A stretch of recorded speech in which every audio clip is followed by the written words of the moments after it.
passo. Mas às vezes, nessas tentativas e tentativas, a gente comete muitos erros.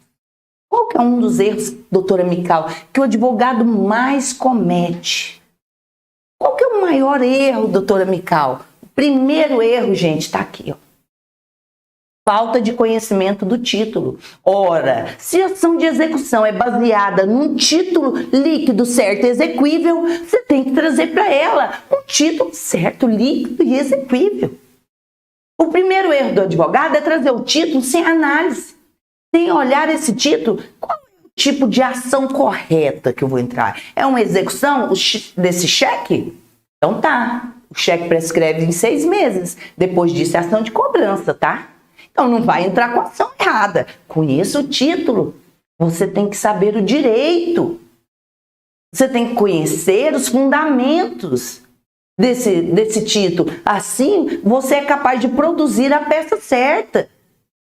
Você tem que analisar a prescrição de cada título. Cheque é 6 meses, nota promissória 3 anos. Contrato de prestação de serviço escolar são 5.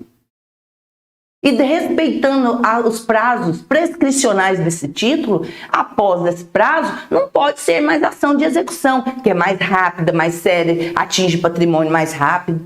Aí, mas você tem ainda outras oportunidades, tem ação de cobrança, ação monitória e assim por diante. E ali você vai produzir fundamentos conforme o título, a prescrição e a capacidade de executar desse título.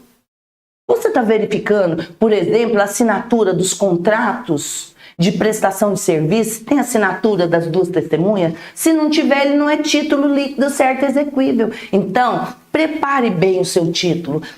Sabe qual que é o segundo erro que eu mais percebo que vocês cometem? É não realizar um bom trabalho preventivo. E preventivo é a palavra da vez. Enquanto você for meu aluno, você vai ouvir eu falar em preventivo, preventivo, preventivo. Porque o bom advogado olha lá antes. A ação não começa com a petição.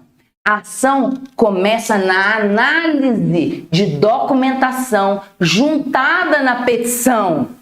E aí que está o diferencial do advogado perspicaz, que tem conhecimento de cada passo para parar de errar naquilo que é simples demais. Porque quando você faz o simples bem feito, esse tipo de erro aqui, ó, não acontece.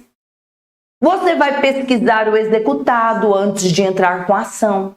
Você vai olhar qual a profissão dele. Afinal de contas, eu quero fazer um pedido de penhora salarial lá na frente. Eu tenho que olhar a profissão dele antes de entrar com a petição.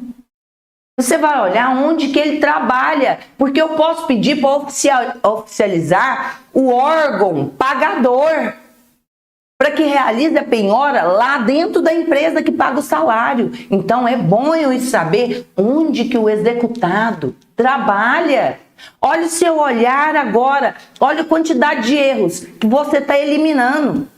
Um advogado trabalha muito bem todos os títulos que integram a sua petição inicial. E é aí que se torna um grande diferencial no trunfo da sua carreira. É realizando o simples bem feito. E 3, um terceiro erro, que é de conhecimento jurídico.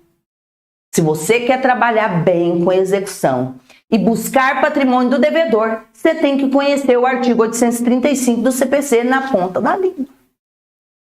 Porque lá traz uma ordem de penhoras a serem realizadas.